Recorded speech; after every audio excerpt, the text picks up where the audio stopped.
Welcome everyone, the Rational Independent Drive Home live stream. Oh shoot, not Monday, Friday. Busy week. Friday, February 3rd. Okay, today we are going to talk about a very silly topic. We're going to talk about Universal Basic Income, UBI. And, sorry for the hand on the face. Okay, Universal Basic Income. So,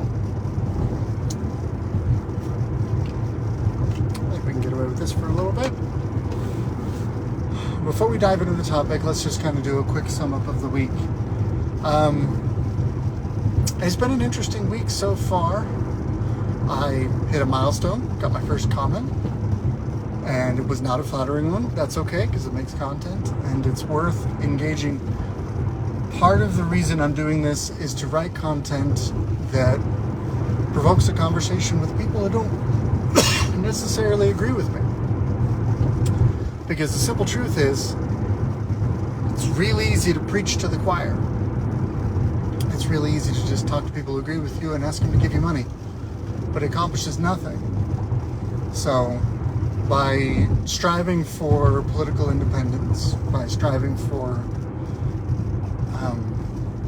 an independent voice, really, I'm looking to build a channel that can hopefully cross some partisan lines and possibly provoke some productive conversation. Whether or not you happen to agree with me, I'll do my best to be reasonable. So, as we dig into, this is my last broadcast of the week. All right, so let's jump into the main topic of today. UBI, Universal Basic Income.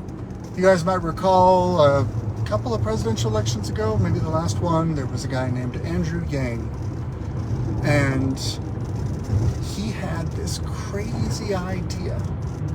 He made a cool name for it. He called it the Freedom Dividend. And he set it up to say, everyone's going to get $1,000 a month. Now, that's where a lot of people kind of stopped, commentary-wise. Because that's a nice blurb, nice talking point.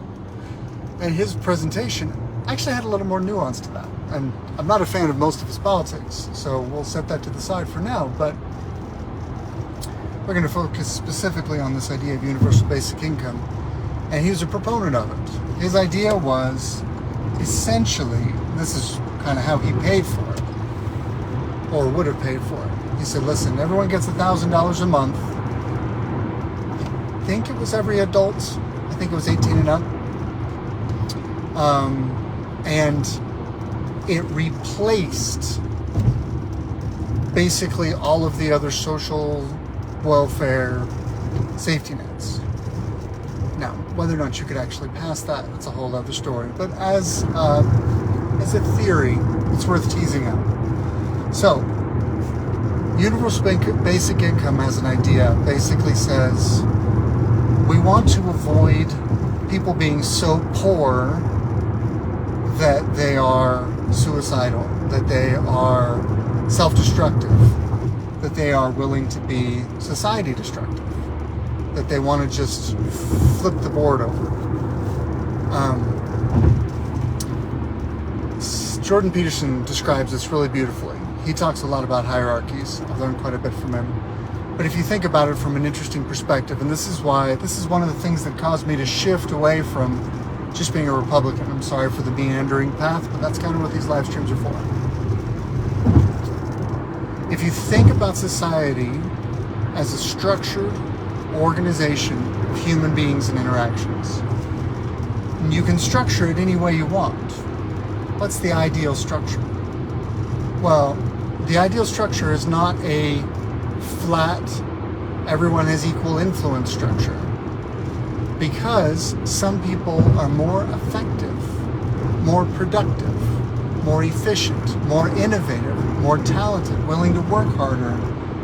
Just call it luck. They're luckier. They're in the right place at the right time. They happen to be healthy. They happen to be physically strong. They happen to be very sharp intellectually and come up with some kind of brainwave. And those people, if you reward them for that success, and give them comparatively more control in society, all of society benefits. As a modern case in point, Steve Jobs, from all I hear, was an absolute son of a bitch to work with. He seemed to be someone who just didn't care about being kind. He was willing to be completely abrasive if he needed to be in order to pursue what he saw as the most true, the most right, the most beautiful thing. And he was able to accomplish amazing things. The world is a better place for the prevalence of smartphones than it was without them. And I know social media and certain apps and certain things, like we've got issues with smartphones, but the technology itself is a net benefit to mankind. It's amazing how much that has improved quality of life. That only happened because a man with the drive and the intellect and the organizational capacity was given enough capital to put together an organization to produce that innovative product and show people, you don't have this yet, but you want this. And he was right. If you limit Steve Jobs' ability to do that, you don't get the iPhone. It takes a certain critical mass to break through and bring certain innovative products to the culture. So you can't flatten society as a hierarchy. You can't flatten it completely. Because if you do, then you're going to have Steve Jobs bagging groceries. Because that's a nice, flat, level job. And the world's going to miss out on that brilliance. On the flip side, and this is the part that opened my eyes from Jordan Peterson, you can't have too compressed of a hierarchy. You can't have a hierarchy where, I mean, for a historical corollary, let's call it the divine right of kings. You can't have a king in society where all of the power, all of the wealth, all of the control, all of the cultural influence is held by one person. Or even by, let's expand it a little bit, a group or a cadre of people. Look at the aristocracy in France. You want to know what happened to the French Revolution? Part of it was that power got too centralized, control got too narrow. There was too much with the haves and not enough with the have-nots. Yeah. So the have-nots said, forget it, and they flipped the table over. So if you liken the idea of creating a structured society, a society where interactions are efficient and productive and free, people can come and go and engage with whatever level of risk that they're comfortable with, you might think about a poker game. This is an analogy, so it's obviously not perfect, but let's take a poker game, nice, long-running poker game. You got the same friends, same group of friends that play over and over for a long period of time. Everyone has a good amount of money. They go through win streaks and lose streaks. They have enough to play the game. They have enough to hope to win. They have enough to invest themselves in the game and to try. And so the game continues. One of the goals of a game design is for the game to be able to continue to iterate over and over and over again. If you play the game in such a way that it's so one-sided, you'll end the game. No one will want to play with you. Let's say you're a card shark. One of the friends makes friends with a card shark, moves from Vegas, comes to your poker game, and with reckless selfishness, the card shark takes everybody's money. Okay, just an analogy, but let's play it out. He just absolutely pillages everyone. His skill level is so much higher than anybody else, and he has no interest in a long, comfortable, ongoing game. He wants to extract what he can and move on. So, he extracts. He cripples everyone's ability to continue playing the game, and then he leaves. Guess what? that long-running, comfortable poker game, it's probably dead. Probably crippled forever, and you probably, got enough people angry, frustrated,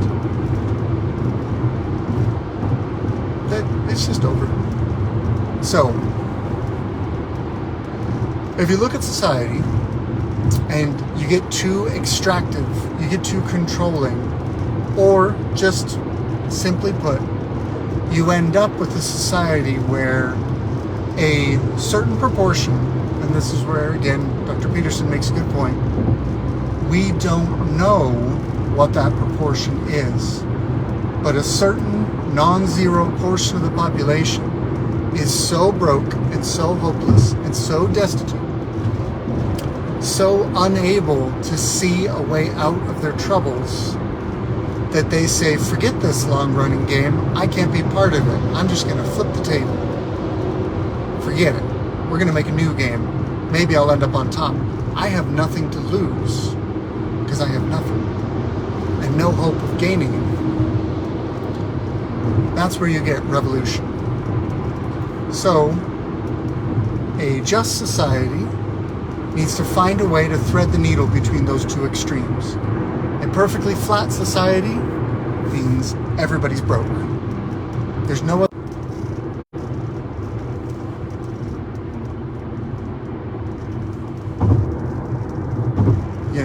I got to prioritize certain things. My kids just called me. I love these live streams, but I got to put kids first. I will see you on Monday.